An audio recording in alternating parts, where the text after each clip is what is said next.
Hey everyone, my name is Sara Harberson.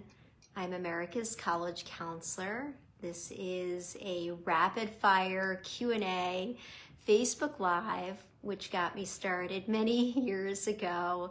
This is a chance for parents, students, counselors to ask me questions about the college admissions process, and I try to answer as many as I can in these Facebook Lives. It's been a while, so it's good to be back here. I'm on Facebook constantly for all my Application Nation groups, but I don't do as many Facebook Lives these days, so it's always good to come back and be back where it all started. You know, I love being in this role because I truly get joy from answering your questions on about college admissions. So that's why I love to do these. And you know, if you want more support in the college admissions process, I have a lot of free resources on my website, saraharberson.com. And obviously, if you want more individualized, personalized attention, we have several Application Nation groups. We just launched Application Nation Class of 2026 last week. And we're seeing some of our veteran Application Nation families come back and a lot of new families as well. So I'm so excited to get started with the current high school juniors. But I see questions have already been coming in, which I'm excited about. So why don't I start from the top and see how many of your questions I can get through.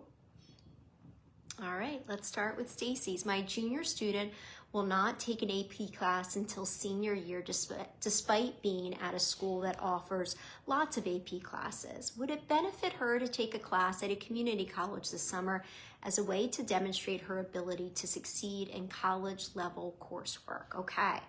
So every high school is different, right? Some high schools will offer AP classes, some will offer the International Baccalaureate program. Some high schools don't even have any higher level classes. It really depends on what is available to the student.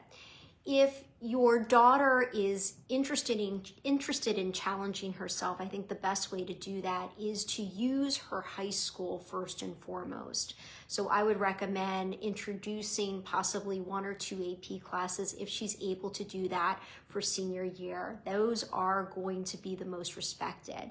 Colleges do not expect students to take classes over the summer, and I think every admissions officer you spoke to, and I'm a former admissions officer, a former dean of admissions, I would much rather see a student take a break from classes in the summertime and do something that they don't have the opportunity to do during the school year. So I would absolutely recommend a summer job or research or an internship or a summer of volunteering over taking an academic class, even at a community college or a four-year university. Melissa has a question. In the first year, a school reinstates SAT and ACT. How do you know what a realistic middle 50% range is? This is a great question. So we're seeing not a lot, but a number of colleges and universities reinstating their standardized testing requirement, meaning that the student is required to report an SAT or ACT score as part of the admissions process. We've seen a number of elite universities do that in the last year or two.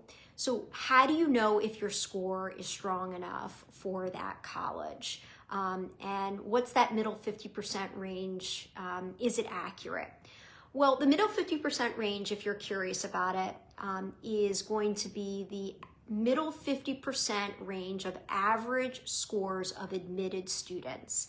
And that middle 50% range is what you want to be looking for on a college's admissions website. Hopefully they include that information.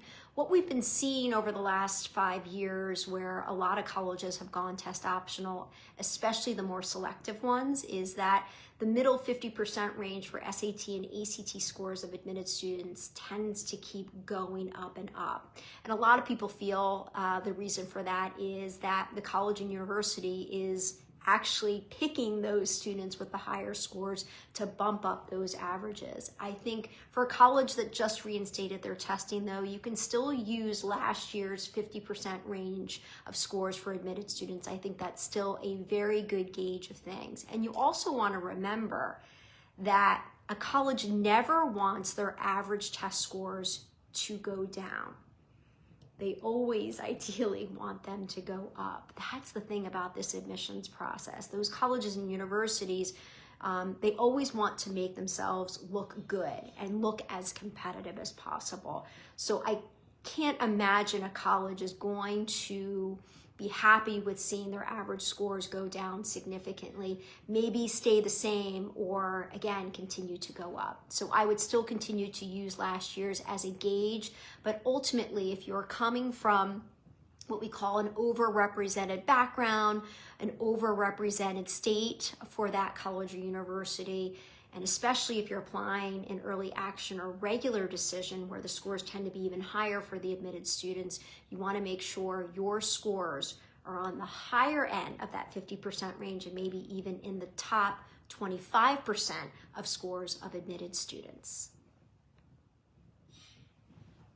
Next question. Hi, Sarah. Nice to see you, and thank you as always for the Q&A. My question for my AN 2026 student: what is the value of online edX or Coursera courses like Introduction to AI from the college's perspective, other than gaining knowledge? Do colleges value these? Yeah, so these free courses, they're not accredited. You're not getting a grade for it. I think for a student that is genuinely interested in these fields, it's always a good idea to explore them if you want. I'm not a big fan, and I might be a little bit old school, but I'm not a big fan of students actually reporting these free courses that are not accredited on their application. It doesn't really move the needle, especially if you're looking at the more selective colleges. So another way to explore an academic area besides taking an extra class, because again, colleges don't expect that.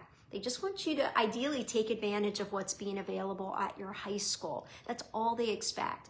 One of the best ways, though, to show that you're curious about an academic area is to really pursue something that could be reported on your application.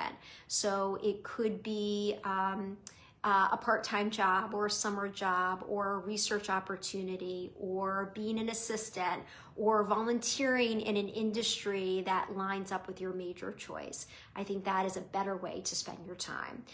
That being said, if you still want to take these edX or Coursera courses, you absolutely can. I'm just not a big fan on reporting them in your application. Hi, Rebecca.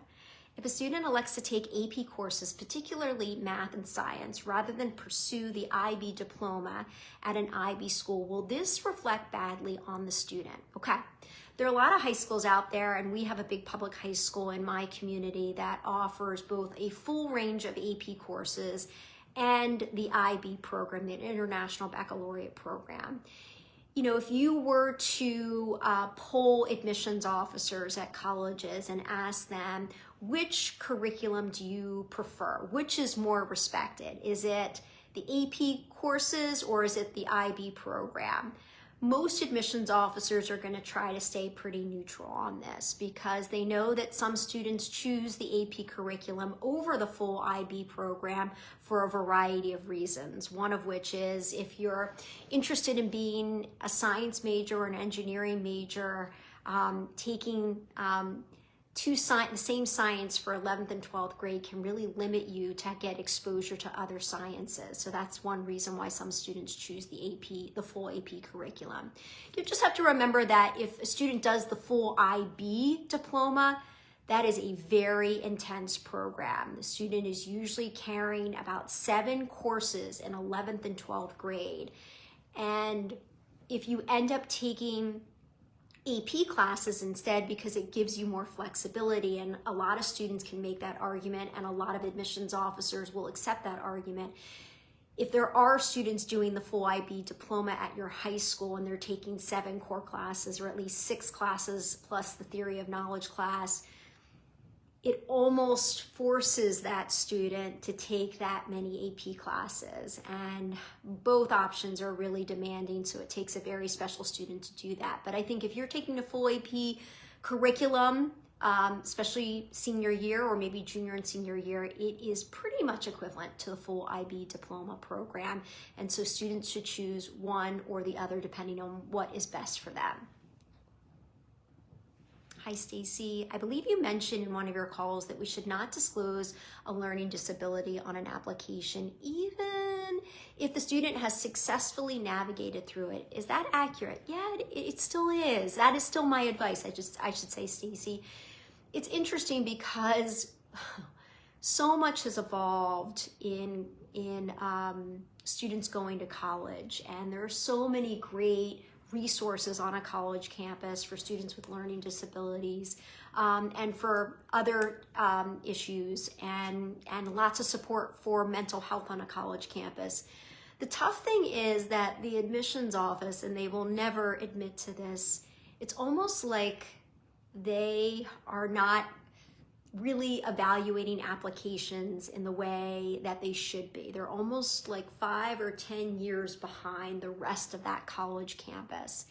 And they could get in a lot of trouble, but admissions is behind closed doors, so they don't get in trouble for this. But in the past, students who have had learning disabilities and they've shared that in their application, it doesn't always resonate as well as you think, even for the students who've been successful at overcoming them or overcompensating and getting really good grades. So I'm a big believer in that's none of their business. It's none of their business if you have a learning disability. It's none of their business if you have a 504 plan, accommodations at your high school. That is information that is private and should never be a part of your application, in my opinion. That being said, I've had a couple of students that I've worked with feel very strongly that they should share that information or disclose that information in their application. I can think of one of my favorite students of all time. I think this student is actually a senior in college, which I cannot believe at this point. And the student is dyslexic and had this absolutely beautiful story about how she dealt with it and how she grew to embrace it. And it ended up being one of the most beautiful essays I've ever seen. But I've got a pretty high bar of expectation when it comes to these essays. I've read hundreds of thousands of essays in my career, so I know a good essay when I see it. Hers was exceptional. I know I gave her my blessing on that essay because there was not one hint of academic struggle on her transcript or in her application. And I think that made me feel confident that they couldn't hold that against the student. And she ended up getting admitted to her early decision school and has done exceptionally well there. I still hope she comes back and works with me someday. But it just goes to show you there are going to be some exceptions. But in general, these admissions officers, they are finding reasons to not admit a student. They say the opposite, but I know the truth. And things have gotten even more competitive since I've moved away from the college side of this process. So to be safe, I don't recommend that students disclose learning disabilities. In a letter of recommendation from a college science professor as strong as a high school science teacher, this is a STEM major. What happened to it? STEM major applicant. Science teacher is difficult. The humanities professors speak highly of this student and will give him a stellar letter of recommendation, but he's not planning to apply for a humanities major. Okay. So remember when I was talking about the courses that colleges only expect you to take advantage of what's being offered at your high school? I truly think you should follow that same approach almost always with letters of recommendation. The admissions committee, those admissions officers that are making up the committee, they are really looking for, ideally, letters of recommendation from your core academic teachers at your high school, ideally. But, if you are a STEM applicant and letters of recommendation are permitted with the colleges that you're applying to, you want one of your letters of recommendation to come from a STEM teacher. It would be great if it came from your high school. I think most colleges will be okay with a student asking a STEM professor, maybe the student took a community college class over the summertime, for example, or maybe it's a dual enrollment class or something like that. I think it's okay to do that, but I think most admissions officers still prefer academic core teachers from your high school, ideally junior year. But that doesn't always work out, right? Sometimes you have a great 10th grade teacher. Usually colleges are okay with 10th grade teachers. Sometimes you have a great teacher senior year that you also had freshman year. Sometimes that can be okay, but stick to those core academic teachers if possible. Is it true that an AO will focus only on the GPA and rank at the end of junior year? This is a really good question.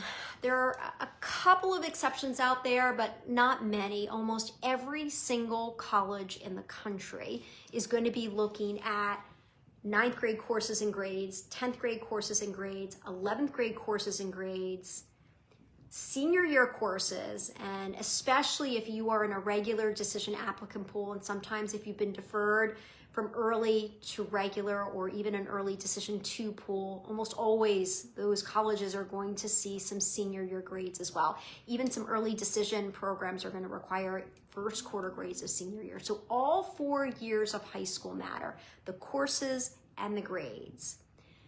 But when the student is filling out their portion of the application in the education section of Common App or any application, they need to provide their GPA. And the GPA that the student includes is going to be the cumulative GPA from 9th through 11th grade, through the end of junior year. That is what the student is going to provide on their portion of the application. But you know, the GPA could still go up or down in senior year, but at least from the student's perspective, they're going to be reporting that GPA or class rank that is final end of junior year. And the same thing goes for the counselor. If there's a class rank, they're going to be using that class rank usually from the end of junior year, and the GPA from the end of junior year as well.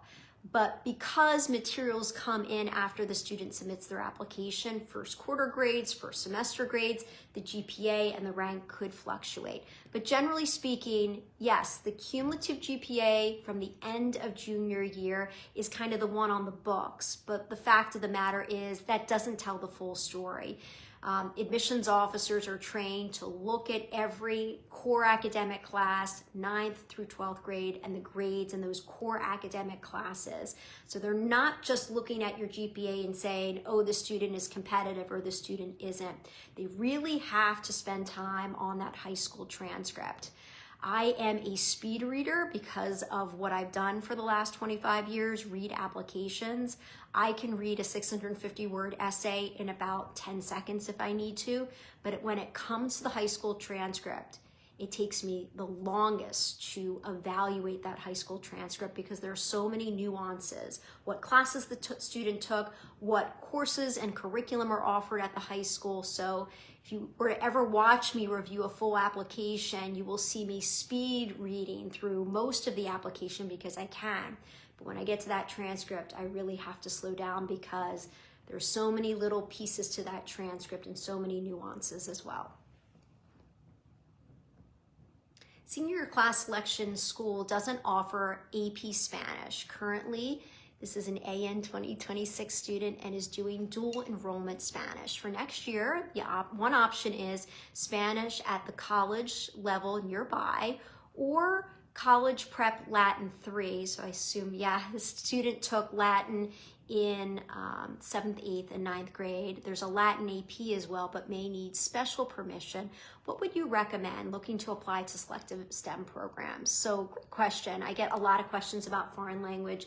I wrote my blog last week about 5 important classes that students, especially if they're applying to highly selected colleges, no matter what their major is, they need to be taking these classes. And one of those classes ideally is to be able to take foreign language through senior year if it's available to you. Sometimes it's not available, sometimes it's not in the cards, maybe there's a scheduling conflict, but we try to encourage students to take their foreign language or world language or ancient language through senior year. For this student, if they're currently in dual enrollment Spanish as a junior, and that might be equivalent, I'm guessing, to about Spanish 4. That's really good. So the student has gotten pretty far.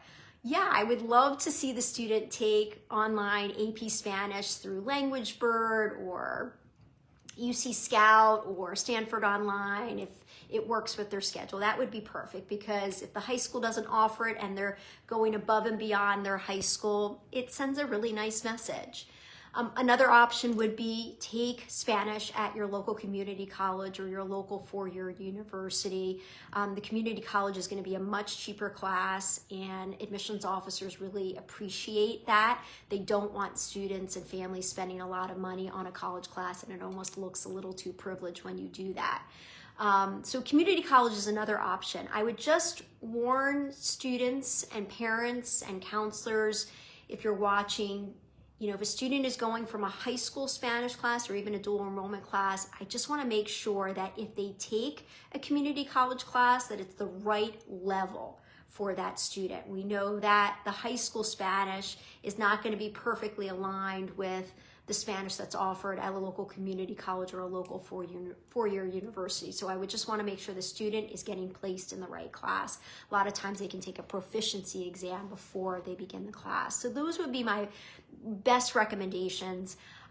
Most people in the business, on my side of the business, who've had a lot of experience reading applications will say they don't really want the student to just start up a brand new language. For your son, it sounds like he had some exposure, but the last time he had Latin was in 9th grade, and this would be 3 years later. So I don't think that's the best idea, because I think he will have forgotten, or most students would forget a lot, that it would be really hard to just jump right in or jump right back into Latin. Finally, if the school profile is really clear, that's the thing that the high school provides with your high school transcript, because that's how it contextualizes the transcript to see, what is available to the student. If your son's high school profile is very clear that they do not offer AP Spanish, he wouldn't be expected to take it senior year. But if he's not taking Spanish, which is a core academic class, I would want him to fill that slot senior year with another core class if he's not going to be taking Spanish elsewhere. So many good questions. I see a lot of familiar names as well, a lot of AN families joining in, so thank you for being here. Okay, another question. My son's school counselor said he doesn't need 2 years of world language in high school. Woo! Man, that is not true, okay? Woo! Let me take a moment here. So every four-year college and university across the country, every program they have, they would absolutely prefer a student to have 4 years of foreign language, or now we call it world or ancient language, in high school. Because those four-year colleges and universities, almost every single one of them has a foreign language requirement. So when they're evaluating a student's application, they want to see students with the most language that they can have in high school, because they know that student is going to be much more successful in meeting the requirements once they get to that college. So it's not just highly selected colleges that want to see 4 years of foreign world language or ancient language. Almost every college out there would prefer to see as much world language or ancient language in high school as possible.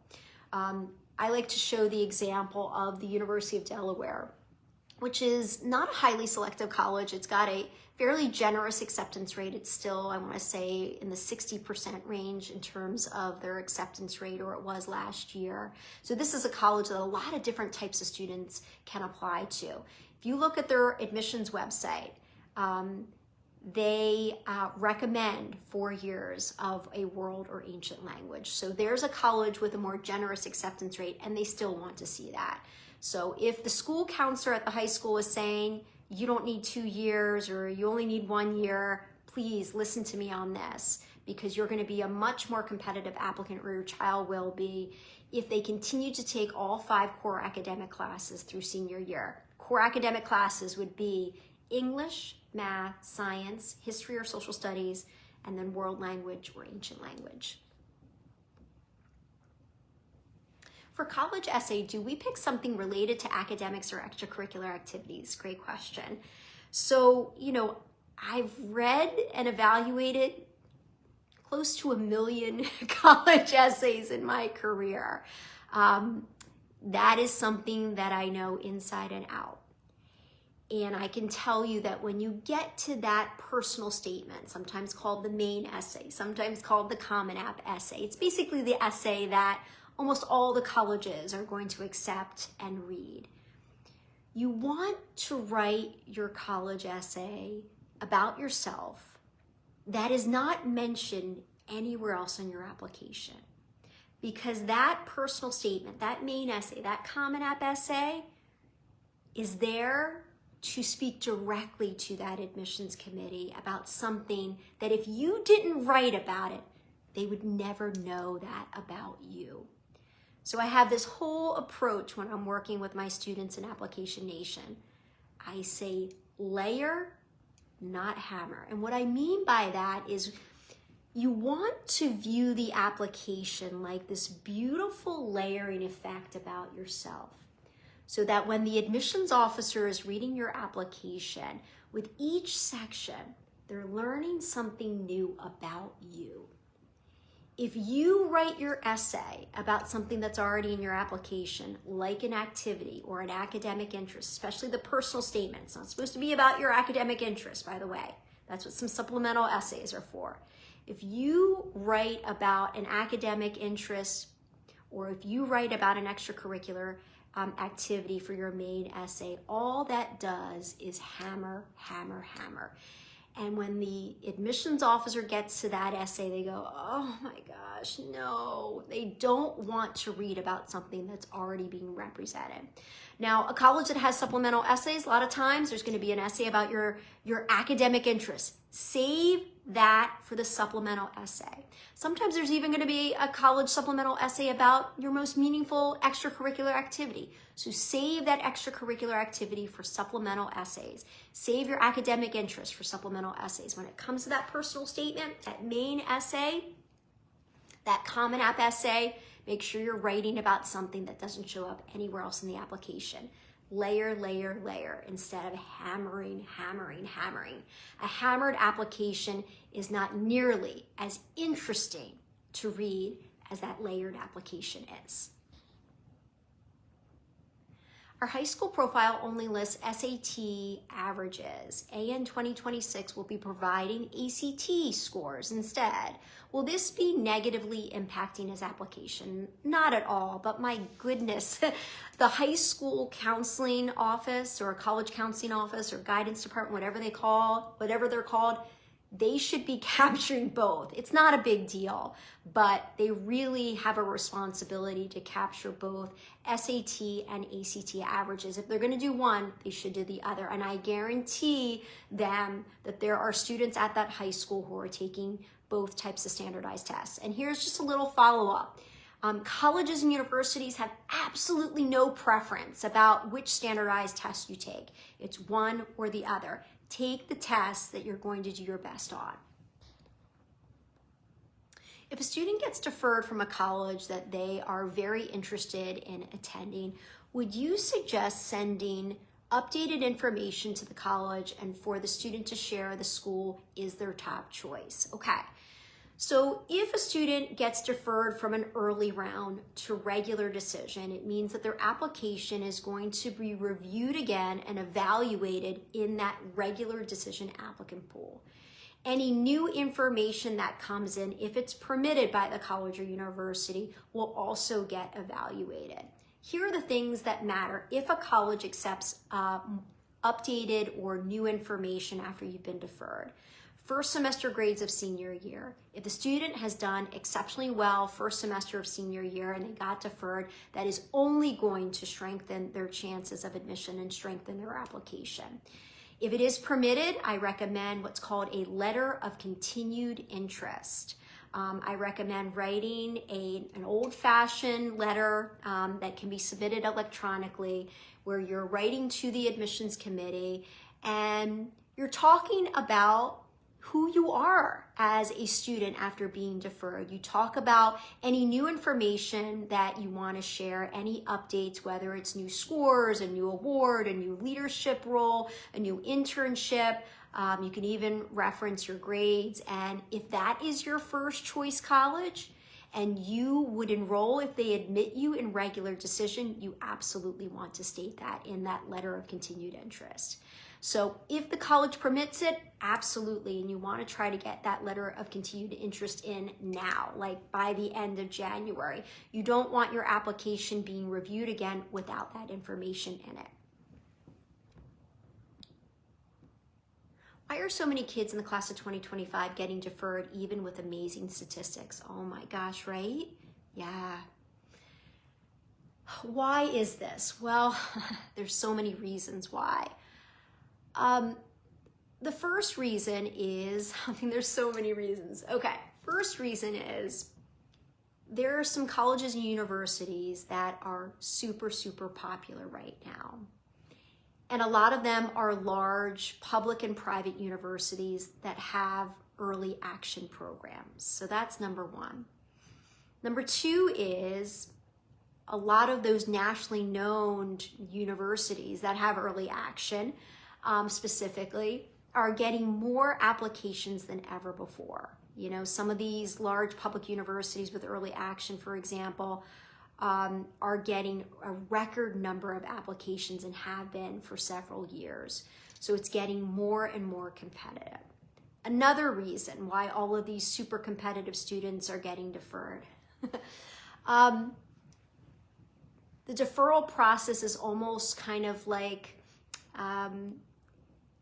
it's almost like the easy decision for a college to make. So they're not denying the student, they're just deferring them to regular decision. So it's almost kind of like, you know, it gives them another chance to review the application. It doesn't make anything final, and it keeps that student interested in the institution. So there are a lot of reasons for a college to do that.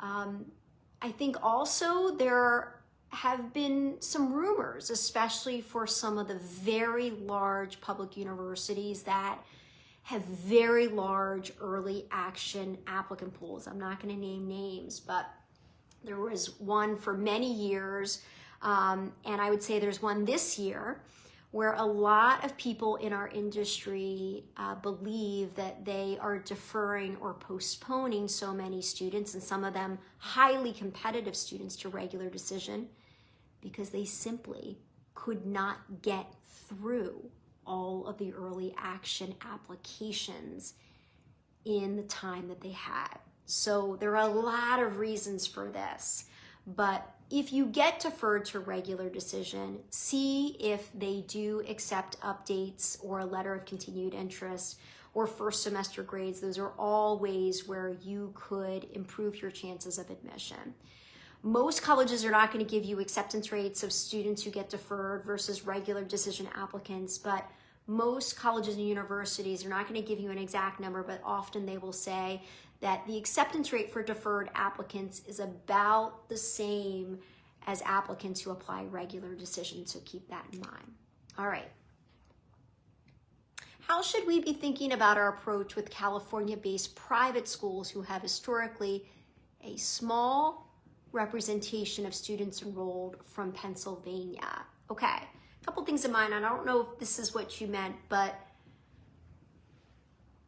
you really have to consider, are you interested in public universities? Are you interested in private universities, or both?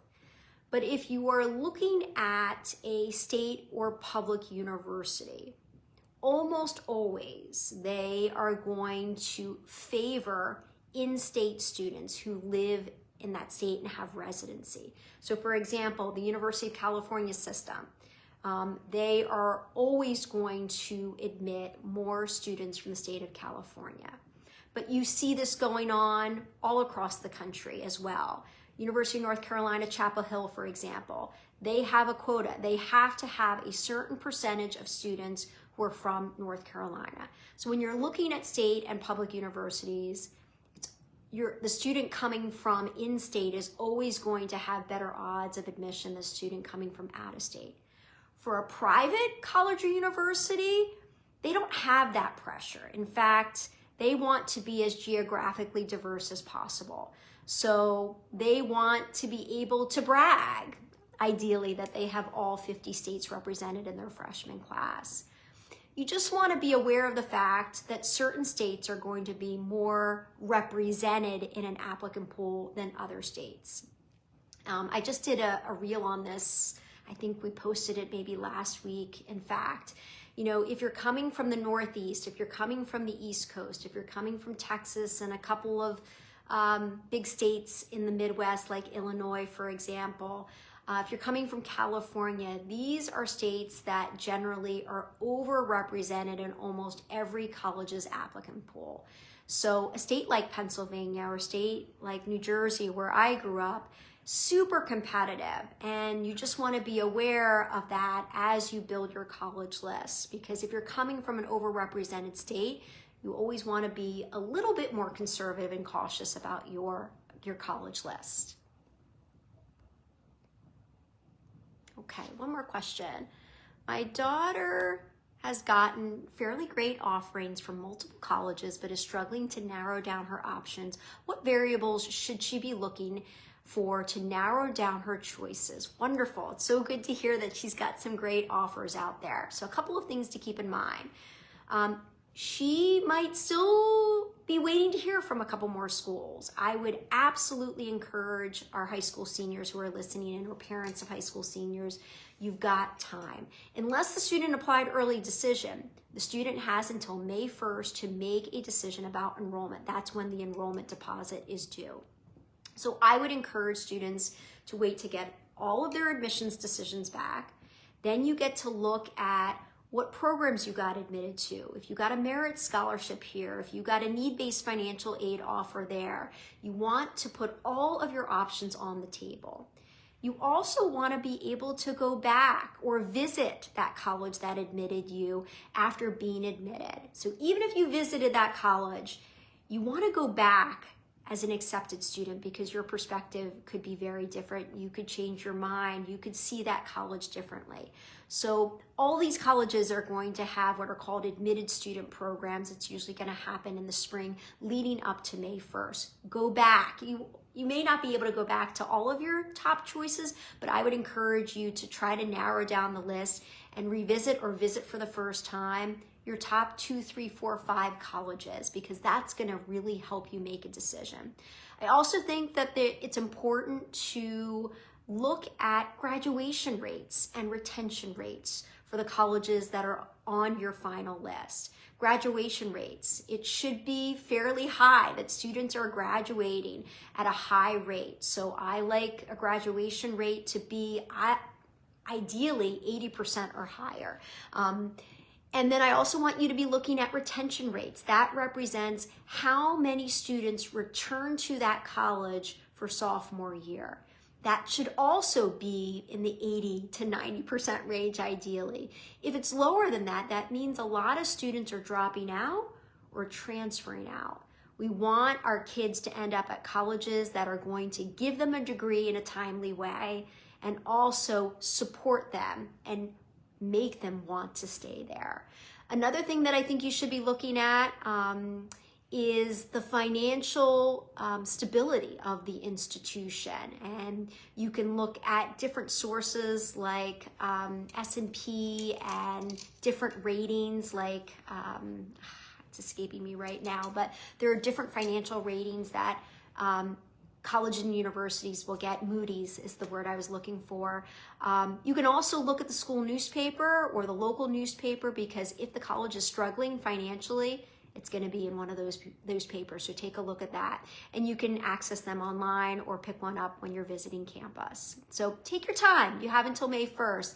That way you know you're making the right decision. Those enrollment deposits are expensive. They're usually non-refundable, and students are not supposed to be double and triple depositing, unless, of course, they get admitted off the wait list at another college. So keep that all in mind, but you still have until May 1st to make a decision. On that note, I think I've got to wrap things up. Obviously, if you like this feedback, if you want my support in the admissions process, as I mentioned at the top of the Facebook Live, Application Nation Class of 2026 has launched. It is open to families of high school juniors. We also have a younger Application Nation group for families of 9th and 10th graders, and we have our AN 2025 group, those high school seniors who are finishing up their process, but there's still a ways to go. So we are supporting every grade level, every family in Application Nation, and if you want more information, you can check out more details on my website, saraharberson.com. I hope you'll join me back here again on another Facebook Live. Check out all my free resources, my blog. There's a lot of good stuff out there. And I really appreciate you being here and asking such great questions tonight. Take care, everyone. Happy New Year. Bye-bye.